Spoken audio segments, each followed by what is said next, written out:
Welcome everyone in today's video of how to log in. Do you want to get logged in IDBI Bank? Then just watch this entire video because this is what this tutorial is for. First step is really simple. You just need to open your browser and search for the keywords IDBI Bank login.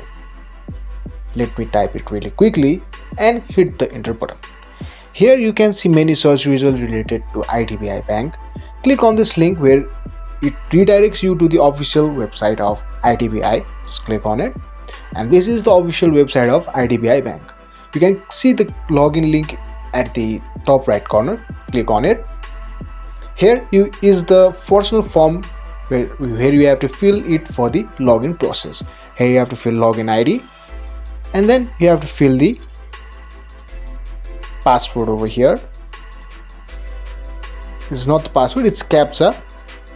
Enter the CAPTCHA on your screen and simply click on this continue, and then you have to fill this password and tick mark this agreement in order to process the login process.